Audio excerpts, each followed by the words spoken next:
Bonjour mes frères et sœurs, chers amis, vous tous, là où vous êtes, que vous écoutez cette vidéo. Que la grâce et la paix du Seigneur vous soient multipliées. J'ai envie de m'adresser avec vous selon la parole de Dieu et dans la parole de Dieu, l'unique source de notre consolation, l'unique source de notre paix, l'unique source de notre joie en ce moment de trouble, en ce moment de psychose, en ce moment de panique dans le monde entier. Nous pouvons lire ensemble la parole de Dieu dans l'épître aux Éphésiens, l'épître de Paul aux Éphésiens, dans le chapitre 3, et verset 14 à 21 nous dit, Éphésiens 3, verset 14 à 21, c'est pourquoi je fléchis les genoux devant le Père. Je vous lis dans la version Thomson. De qui toute famille dans les cieux et sur la terre tire son nom, afin qu'il vous donne, selon la richesse de sa gloire, d'être puissamment fortifié par son esprit dans l'homme intérieur.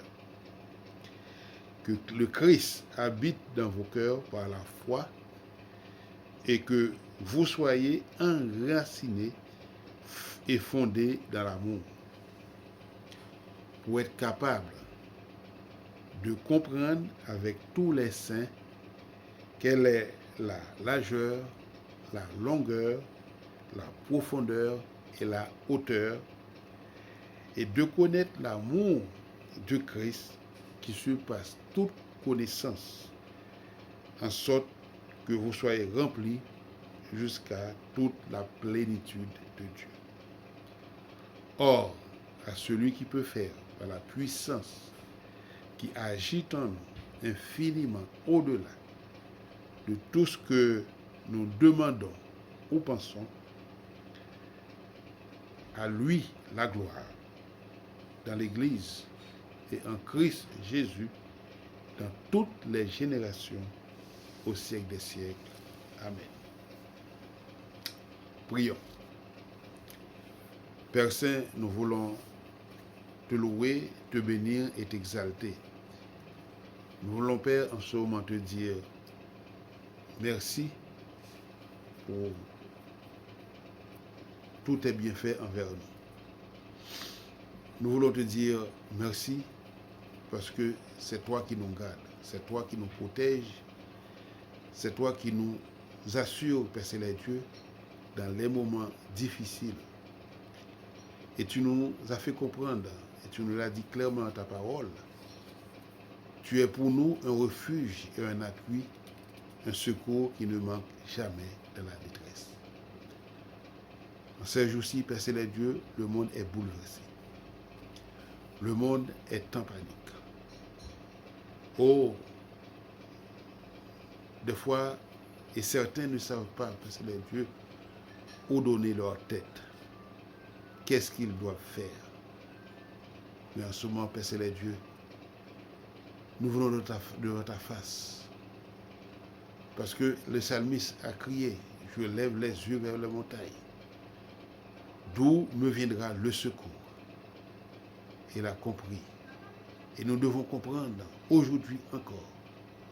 Père Céleste, quand nous n'avons plus d'endroit à aller, quand nous ne voyons plus rien, nous devons comprendre, Père Céleste, que notre secours ne vient que de toi. Toi, l'Éternel des armées qui a fait les cieux et la terre. Oh, toi qui ne sommeilles pas et qui ne dors pas, Seigneur Jésus. Toi qui nous donnes ta protection. Oh oui, Père, qui empêche que le soleil ne nous frappe pendant le jour et la lune nous frappe pendant la nuit. Toi, Seigneur, qui nous accompagne, qui nous donne ta protection quand nous sortons de chez nous et qui nous donne ta protection quand nous rentrons. Oui, Père, en ce jour, oh, les choses, le monde est bouleversé, le monde est catastrophé. Le monde est en psychose à cause de ces virus. Oh, Père, qui fait tant peur. Mais nous confions en toi. Nous refugions en toi. Nous reposons sur toi. Parce que tu es notre appui. Tu es notre secours. Tu es notre soutien. Oh, tu nous as promis d'être avec nous dans la détresse. Et maintenant, Seigneur, nous nous remettons à toi. Parce que toi seul, capable de nous protéger. Oui, c'est vrai, les autorités ont pris des dispositions pour que ce virus puisse être éradiqué dans ce pays, la France. Mais nous nous refugions en toi, parce que tu es celui qui nous protège. Et que chacun sache, Père Céleste Dieu, tu es l'unique secours de tout homme, malgré toutes les dispositions prises, qui sont nécessaires, qui sont importantes. Mais le meilleur secours, l'unique vrai secours, vient de toi et toi seul. L'unique, oh Seigneur, protection ne peut venir que de toi. Protège-nous, protège ce pays et chacun des pays touchés, Père Céleste Dieu. Protège, oh, les hommes, Père Céleste Dieu, et les femmes de quelle que soit nationalité, génération ou autre. Protège-les, Père Céleste Dieu, contre ce fléau, contre cette pandémie. Oui, Seigneur, nous crions à toi. Nous crions à toi, Seigneur. Donne ta paix dans ce monde. Oui, tu nous as dit, Jésus, tu nous donnes ta paix. Tu nous donnes la paix et tu nous donnes ta paix. Pas comme le monde la donne. Et tu nous dis que notre cœur ne se trouble point et ne s'alarme point. Que nous puissions nous appuyer sur ta parole, sachant, Seigneur, que tu es notre unique protecteur. Protège tes enfants. Protège, oh Père Céleste Dieu, oh ceux qui ne sont pas encore infectés. Et nous te demandons, Père, que tu puisses guérir ceux qui sont infectés. Oui, Père, donne la paix aux dirigeants, à nos dirigeants. Donne la paix à nos dirigeants.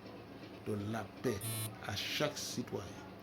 Donne la paix à chaque homme, Père Céleste Dieu. Et que ta joie, nous puissions retrouver. Que nous puissions retrouver ta joie qui inonde nos cœurs. Alléluia. Oui, Seigneur, en ce matin, je réclame le sang de Jésus sur chacun de tes enfants. Je réclame le sang de Jésus sur chaque peuple, chaque homme et chaque femme. Le sang de Jésus qui est puissant. Le sang de Jésus qui bénit. Le sang de Jésus qui guérit. Le sang de Jésus qui couvre. Oh, chacun, Père Céleste Dieu, qui donne la protection à chacun. Le sang de Jésus qui libère. Le sang de Jésus qui délivre. Mais Seigneur, que nous, chacun sache que ton sang a été versé pour nous, afin que nous puissions trouver la vraie délivrance, la délivrance contre le péché. Oui, Père, qui est plus mortel, qui est un virus plus mortel que le coronavirus. Oui, que le sang de Jésus libère tout homme de ce virus. Oui, ce sang a été versé pour que tout homme soit libéré du virus du péché. Alléluia. On a peur du coronavirus, mais ils n'ont pas peur du péché. Et pourtant, le péché est plus mortel. Parce qu'il donne la mort éternelle, le péché. Et grâce soit rendue à Dieu par ton sang qui a été versé. tous ceux qui sont lavés dans le sang de Jésus, il n'y a plus de condamnation pour eux, grâce au sang de Jésus qui a été versé pour nous sur le calvaire. Qu'ils rentrent dans ceux qui se laissent laver par ce sang, qui se laissent laver par le sang de Jésus, et qu'ainsi, Père, tout homme va retrouver la paix malgré le coronavirus, parce que leur cœur est libéré, leur cœur retrouve la paix, leur cœur retrouve la joie, grâce au sang de Jésus. Merci, Père. Bénis cette parole que nous allons délivrer, que ta grâce puisse agir par ta toute puissance, au nom de Jésus. Amen. Oui, bien-aimés, le monde vit un moment difficile. Mais n'oublions pas que la Bible nous dit que c'est le commencement de la douleur. Et c'est pas nous qui le disons, c'est la Bible qui est la parole de Dieu et c'est Jésus-Christ même. Et elle dit, quand nous verrons toute cette tribulation arriver dans ce monde, nous devons savoir c'est le commencement de la douleur. Et que la fin aussi n'est pas loin. Donc, nous devons nous préparer pour attendre l'avènement du Seigneur Jésus. Ce sont des signaux avec tout ce qui se passe dans ce monde. Prenons le cas de notre pays d'Haïti. Et depuis quelque temps, l'année dernière déjà, c'était des troubles. On parlait de pays loc. Après, je ne dis pas après qu'on est sorti de ce pays loc, on est rentré dans un cadre de kidnapping dans ce pays. Problème sur problème. Bien que l'on a appris jusqu'à présent, nous disons grâce soit rendu à Dieu, parce que ça aurait été vraiment catastrophique pour nous, et que le coronavirus n'est pas encore entré dans ce pays. Mais c'est un pays qui a connu des troubles et qui vit encore des troubles. Qui vit encore des troubles. Et maintenant, dans le monde, il y a ce problème coronavirus qui n'atteint pas seulement un pays, mais qui atteint le monde. Et le continent européen est complètement touché. Et non seulement le continent européen, nous disons les 5 continents. L'Amérique est touchée, je crois que l'Afrique est touchée. Donc, nous devons comprendre aussi, face à des situations comme ça, nous devons, nous les chrétiens, comprendre les différents signaux que Christ nous a donnés. C'est vrai, beaucoup veulent l'ignorer.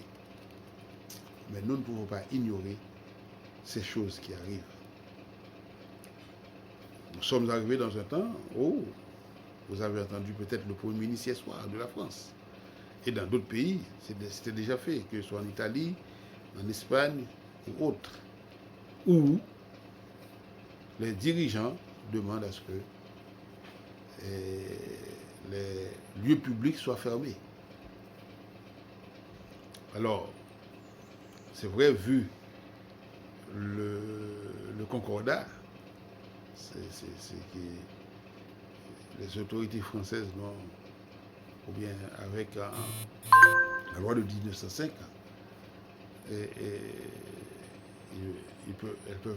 elles ne demandent pas de fermer les lieux de culte, mais elles demandent, les autorités françaises, qu'il n'y ait pas de rassemblement, ni de cérémonie. Tout cela doit reporter dans le but de nous protéger. Mais nous devons savoir, bien aimés, que la meilleure protection que nous puissions avoir vient de Dieu. Vient de Dieu. Alors, dans ce texte de l'Éphésiens 3, nous voyons que l'apôtre Paul, il priait. C'était une prière qu'il faisait pour le peuple de Dieu, pour les chrétiens du temps de son temps et pour nous aussi. L'apôtre Paul, il a prié qui? Le Père. Il a dit, je fléchis les genoux devant le Père. N'oublions pas que dans l'épître aux Éphésiens, il nous a donné les différentes choses, les différentes choses que Christ a fait pour nous sur le bois du Calvaire, pour que nous soyons maintenant des hommes libérés, pour que nous soyons des hommes sauvés. Christ a donné sa vie. Parce que, c'est dans le chapitre 2, il a dit, nous étions morts à cause de nos offenses. Nous étions morts à cause de nos offenses, à cause de nos péchés. Et nous marchions dans les ténèbres. Nous faisons marcher dans les ténèbres pour Christ et pour tout chrétien, c'est faire ce qui est contraire à la volonté de Dieu. Donc, le péché nous mène à la mort. C'est ce qui est arrivé en Éden. Quand Adam et Ève ont désobéi, ont transgressé, si j'ose dire, la loi de Dieu, ils ont trouvé la mort. Et je peux dire qu'ils ont trouvé la mort physique, la mort spirituelle, et ils ont hérité, l'homme a hérité la seconde mort, la mort éternelle. La mort éternelle. Mais Christ est venu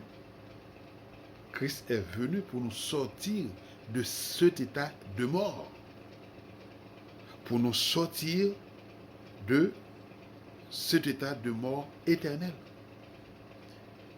Même si physiquement nous meurons, mais nous qui sommes en Jésus-Christ, nous avons l'espérance de la vie éternelle. Et voilà pourquoi que Paul, dans ce texte, va prier pour que nous vivions une vie chrétienne accomplie. Et Paul va nous dire qu'il va, et il fléchit le genou devant le Père, de qui toute famille dans les cieux et sur la terre tire son nom. Donc, bien aimés, si nous sommes là par la grâce de Dieu, nous disons que c'est grâce au Père, grâce à Dieu notre Père, qui, dans son amour infini, a envoyé son Fils, Jésus-Christ, donner sa vie pour nous.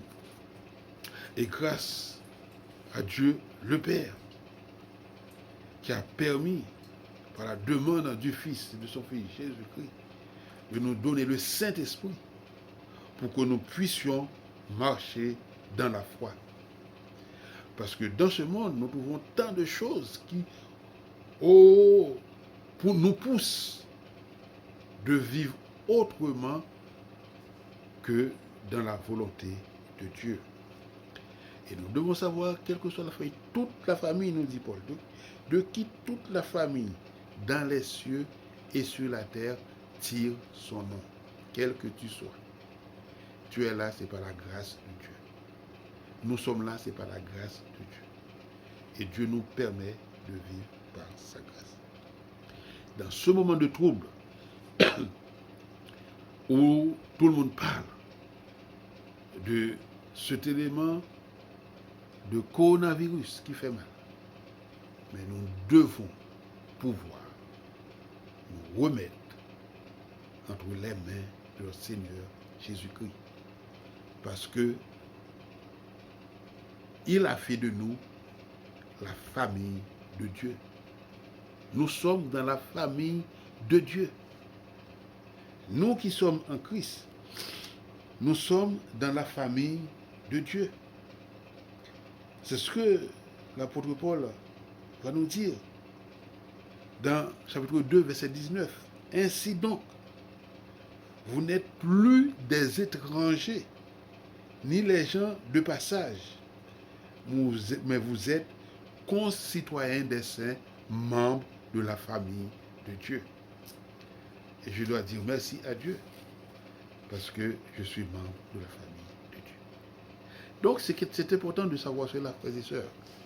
Quand les moments de trouble viennent, quand les moments de persécution viennent, quand les moments de difficulté viennent, nous devons savoir que nous sommes membres de la famille de Dieu. Je ne sais pas. Je ne sais pas de quelle famille tu es, mais sache que nous sommes membres de la famille de Dieu. Nous ne sommes plus des étrangers pour Dieu. Nous ne sommes plus des gens de dehors. Nous sommes membres de la famille de Dieu. Et en tant que membres de la famille de Dieu, Dieu nous assure sa protection. Je reprends ce texte que j'aime beaucoup dans le livre des Psaumes, chapitre 34, qui nous dit que l'ange de l'Éternel campe autour de ceux qui le craignent et il les arrache du danger. Donc Dieu protège sa famille. Dans ce moment de trouble, où on parle de coronavirus dans le monde entier qui fait rage, nous devons remettre notre protection à Dieu. Parce que Dieu aime sa famille. Oui, Dieu aime sa famille. Dieu prend soin de sa famille. Dieu aide sa famille. Dieu conduit sa famille. Nous sommes membres de la famille de Dieu. Donc, toute famille dans les cieux, par des anges, de ceux qui nous ont dévancés, et sur la terre, nous qui sommes là encore, nous devons savoir que nous tirons notre nom de la famille de Dieu. Donc Paul prie Dieu pour nous, afin que Dieu nous donne selon la richesse de sa gloire, d'être puissamment fortifiés par son esprit dans l'homme intérieur. En tant qu'enfants de Dieu, oui, nous pouvons le dire, que nous sommes des enfants de Dieu, en tant que la famille de Dieu.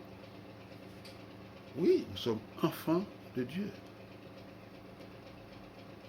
Et Jean 1,12 nous fait comprendre dans cela que nous sommes enfants de Dieu. Car il nous dit à ceux, pour faire lire la parole pour vous, mais à tous ceux qui l'ont reçu, à tous ceux qui croient en son nom, elle leur a donné le pouvoir de devenir enfants de Dieu. Elle, ça veut dire la parole. Au commencement était la parole. La parole était avec Dieu et la parole était Dieu. Et cette parole, qui est Jésus-Christ, nous donne le pouvoir de devenir enfants de Dieu.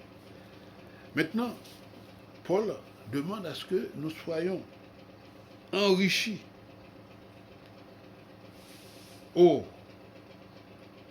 fortifiés par le Saint-Esprit dans l'homme intérieur. Notre intérieur, nous devons avoir cet esprit, l'Esprit de Dieu, qui nous guide, l'Esprit de Dieu qui nous accompagne, l'Esprit de Dieu qui nous enrichit, qui nous console, le Saint-Esprit de Dieu qui nous donne la paix. Parce que Jésus-Christ dit, je m'en vais, mais je vais prier le Père, afin qu'il vous envoie le Consolateur. Il va vous guider dans toute la vérité. Il va convaincre le monde du péché. Donc le Saint-Esprit est là. Il dit dans la richesse de sa gloire, selon la richesse de sa gloire, que nous soyons puissamment fortifiés par son esprit dans l'homme intérieur. Avant de partir, Jésus-Christ va dire à ses disciples, après sa mort, après sa résurrection, pardon, avant de monter au ciel, il va dire à ses disciples, vous allez recevoir une puissance dans le Saint-Esprit, une puissance, celle du Saint-Esprit, qui va venir sur vous, et vous serez mes témoins. Le Saint-Esprit est là pour nous fortifier dans la grâce et l'amour du Seigneur. Donc, frères et sœurs, dans ce moment de trouble, j'ai envie de vous dire, mon frère, ma sœur, mes amis, vous qui m'écoutez, de laissez le Saint-Esprit de Dieu vous envahir, vous pénétrer, de laisser le Saint-Esprit de Dieu faire son travail en nous, afin que nous soyons fortifiés. Quand les autres parlent de peur, de panique, etc., nous devons laisser le Saint-Esprit faire son travail en nous. Et lui, il va nous donner la force de résister face aux épreuves, face aux difficultés, face aux moments noirs. Et que le Christ habite dans vos cœurs par la foi et que nous soyons enracinés et fondés dans l'amour. C'est vrai, l'ennemi utilise tout moyen pour nous éloigner de Dieu. Il utilise toute stratégie pour nous faire faillir dans notre foi, pour nous détourner de notre Dieu. Mais le Christ qui a donné sa vie pour nous sur le bord du Calvaire, Jésus, Christ qui est mort pour nous. Donc, Paul prie que Dieu, le Père, oui, nous donne déjà, nous fortifie par son esprit, mais que le Christ habite en nous, dans nos cœurs, par la foi, et que nous soyons enracinés, fondés dans l'amour. Par la foi, cela veut dire que nous devons avoir cette assurance, nous devons croire que Christ est en nous, Christ vit en nous, Christ agit en nous, et que les actes de Christ sont à nous. J'ai envie de dire même les attributs de Christ sont en nous. Il est paix. La Bible le dit. Et l'enfant qui va naître, d'après Isaïe 9, on l'appellera admirable, conseiller, prince de la paix. Christ est prince de la paix. Et quand la paix de Christ est en nous, nous vivons les situations différemment.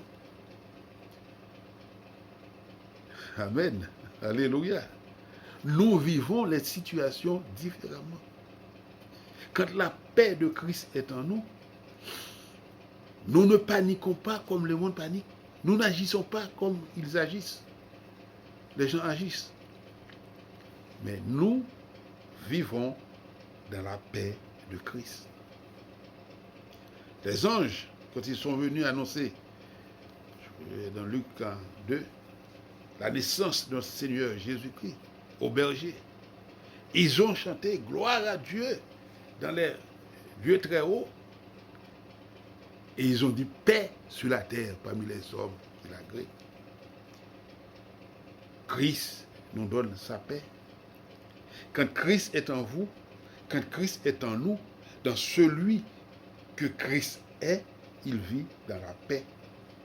Je vous donne, je vous laisse la paix, nous dit Jésus. Je vous donne ma paix, pas comme le monde donne.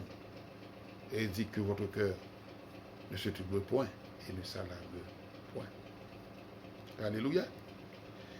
Alléluia. C'est vrai, c'est tout temps de panique. Mais laissons-nous pénétrer par la paix de Christ. Que Christ nous permette, que Christ habite dans nous, comme nous dit Paul. Et que Christ habite en nous et que nous soyons enracinés et fondés dans l'amour. Oui, l'amour de Christ. Quand nous sommes fondés en cet amour-là, nous voyons les choses et nous faisons les choses différemment. Nous aimons les autres. Oui, nous aimons les autres. C'est un temps où le chrétien doit manifester son amour pour les autres. On ne peut pas y aller, mais on doit prier pour eux. On doit prier pour ce monde. Comme Paul l'a fait pour l'Église. On doit prier pour ce monde qui vit un moment difficile, qui vit un moment noir, qui traverse un moment de bouleverse. On doit prier pour nos dirigeants qui doivent prendre des décisions. pour les autorités, pour les gouvernements dans le monde entier. Au lieu de critiquer, au lieu de voir les erreurs des autres, nous devons prier parce que nous sommes enracinés. Et nous sommes enracinés et fondés dans l'amour que le Christ, l'amour, Paul dit pour être capable de comprendre avec tous les saints quelle est la largeur, la longueur, la profondeur et la hauteur, et de connaître l'amour du Christ qui surpasse toute connaissance, en sorte que vous soyez remplis jusqu'à toute la plénitude de Dieu. Donc le but du chrétien, c'est de parvenir à cette plénitude de la connaissance de Dieu. Connaître Dieu, ça nous permet de vivre autrement, d'agir autrement. Quand on connaît Dieu, on sait que Dieu est amour. Ouais. De connaître la hauteur, la longueur, la largeur, la profondeur. C'est-à-dire qu'il parle de l'immensité de cet amour que Dieu a pour nous. Et cette immensité de cet amour que Dieu a pour nous, quand cet amour est en nous, bien sûr, nous ne pouvons pas arriver à cette immensité d'amour. Nous ne pouvons même pas comprendre l'immensité de cet amour. C'est difficile à un homme de comprendre l'immensité de l'amour de Dieu pour chacun de nous. Mais quand cet amour nous pénètre, nous vivons autrement. Nous vivons autrement. Donc, et Paul nous parle de cet amour qui est si grand, qui dépasse la connaissance des hommes. Voyons un petit peu ce que les hommes font. Les hommes, ils font des avions, non? C'est leur connaissance. Hein? Les hommes, ils traitent. Tu as une maladie, ils te donnent des médicaments, etc. Ils ont de la connaissance. Les hommes, ils vont dans la Lune. Et ils font encore d'autres projets pour aller dans d'autres planètes. Ils envoient des objets sur Mars. Ils font des choses, les hommes. Ils ont de la connaissance. Mais Paul nous dit que cet amour de Dieu, ça dépasse la connaissance des hommes. Bien aimé, je ne vais pas vous retarder trop, ni être trop long dans cette vidéo, mais nous devons savoir que cet amour de Dieu dépasse toutes nos connaissances, quelles que soient les études qu'on peut faire, les diplômes qu'on puisse avoir, quelles que soient les connaissances acquises. Il y a des hommes qui ont fait et qui font encore de grandes inventions. Ce n'est pas de nos jours, de temps. Mais l'amour de Dieu a pour toi, mon frère, a pour toi, ma soeur. L'amour que Dieu a pour toi, mon ami, qui tu es, quelle que soit ta position, cet amour dépasse toute la connaissance des hommes. C'est cette raison que, dans ce moment difficile, nous devons nous appuyer sur l'amour de Dieu. Nous devons compter sur l'amour de Dieu. Nous devons laisser l'amour de Dieu agir en nous. Quel amour plus grand pour l'homme d'envoyer son Fils unique, l'unique Fils qu'il avait. Il l'a envoyé mourir pour nous sur le bois du Calvaire. Qui étais-je? Et même qui suis-je? Pour que le Dieu des cieux puisse envoyer son Fils mourir pour moi.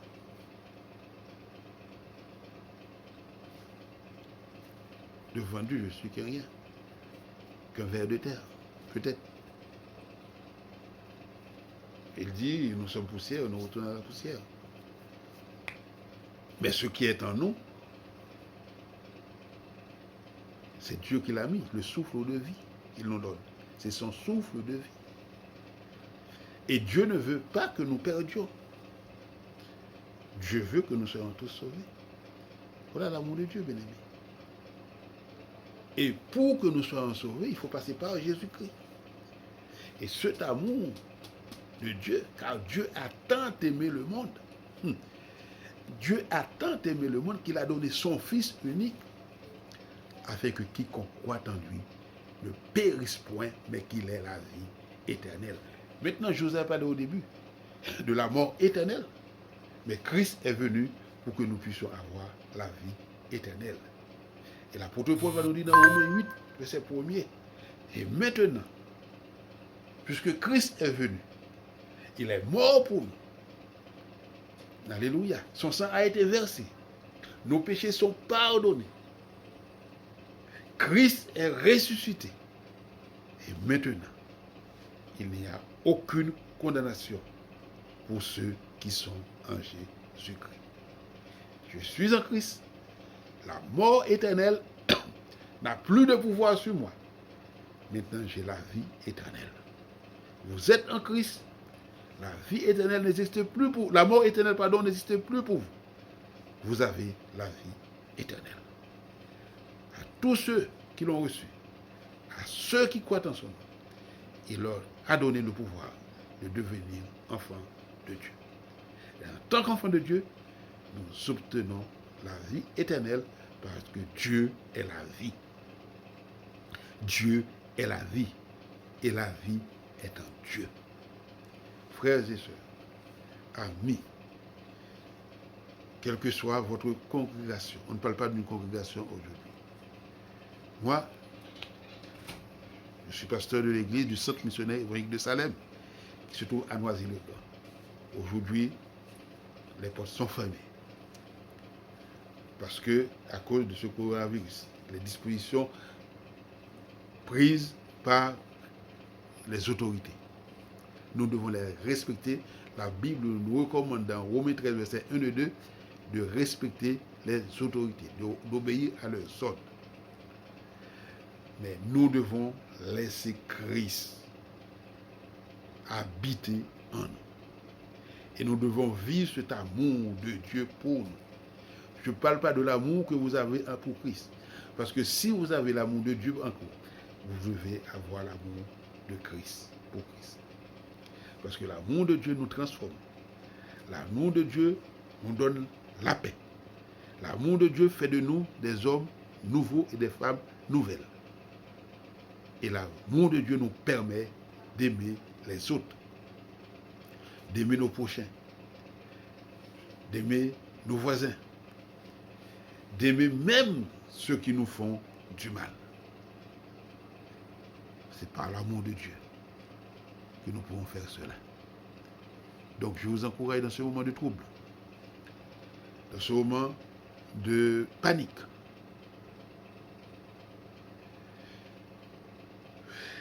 de vous laisser envahir par cet amour de Dieu. Il nous protège, l'amour de Dieu. Il nous donne la sécurité totale. Celui qui demeure sous l'abri du Très-Haut repose à l'ombre du Tout-Puissant. Psaume 91. Oui. Il dit, je dis à l'Éternel, mon refuge et ma forteresse, mon Dieu en qui je me confie. Ah oui, il nous délivre du filet de l'oiseleur, de la peste et de ses ravages. Donc, Dieu, qui est amour, il nous protège contre quelle que soit l'épidémie, contre quelle que soit la pandémie, contre quelle que soit la détresse, la situation que peut connaître le monde. Mais ce qui est encore plus assurant, quoi qu'il arrive, c'est quoi qu'il arrive, étant qu'en Dieu, étant que des gens qui vivent dans l'amour de Dieu, selon l'amour de Dieu, nous avons l'assurance de la vie éternelle que nous donne Jésus-Christ. Rien ne peut pouvoir nous enlever. Je termine avec ce texte qui nous dit que, l'apôtre Paul nous dit dans Romains 8, il dit que, verset 37, mais dans toutes ces choses, nous sommes plus que vainqueurs par celui qui nous a aimés. Et je peux, si vous voulez, je vais prendre plus haut, avant 37 là, je dirais, il dit, verset 35, qui nous séparera de l'amour de Christ? La tribulation ou l'angoisse, ou la persécution, ou la faim, ou les dénûments, ou le péril, ou l'épée, selon qu'il est écrit, à cause de toi, l'on nous met à mort tous les jours. On nous considère comme des brebis qu'on égorge. Mais dans toutes ces choses, nous sommes plus que vainqueurs par celui qui nous a aimés. Car je suis persuadé que ni la mort, ni la vie, ni les anges, ni les dominations, ni le présent, ni l'avenir, ni les puissances, ni les êtres d'en haut, ni ceux d'en bas, ni aucune autre créature ne pourra nous séparer de l'amour de Dieu en Jésus-Christ, notre Seigneur. Que cet amour t'envahisse, mon frère. Que cet amour t'envahisse, ma soeur. Que cet amour envahisse chacun de nous. Et en sachant que nous sommes plus que vainqueurs par celui qui nous a aimés, notre Seigneur Jésus-Christ. Père Saint, nous voulons te bénir, t'exalter, te louer. Merci pour cette parole que tu nous as permis de donner, Père Céleste Dieu, à quiconque qui l'écoute, Père Céleste Dieu. Te demandons, Père, qu'elle puisse faire l'effet dans la vie de chacun de tes enfants, de chacun de ceux qui écoutent cette parole. Qu'ils sachent que ton amour, Père Céleste Dieu, dépasse toute la connaissance des hommes. Que cet amour, tu l'as pour chacun de nous. Et que nous puissions entrer dans cet amour, vivre cet amour qui nous donne la sécurité, qui nous donne la paix, qui nous donne l'assurance de la vie éternelle. Et que rien, Père Céleste Dieu, ne vienne nous l'enlever. Nous te louons, nous te bénissons et nous t'exaltons. Au nom de Jésus. Amen. Que Dieu vous bénisse et qu'il vous donne la force et le courage de vous surmonter.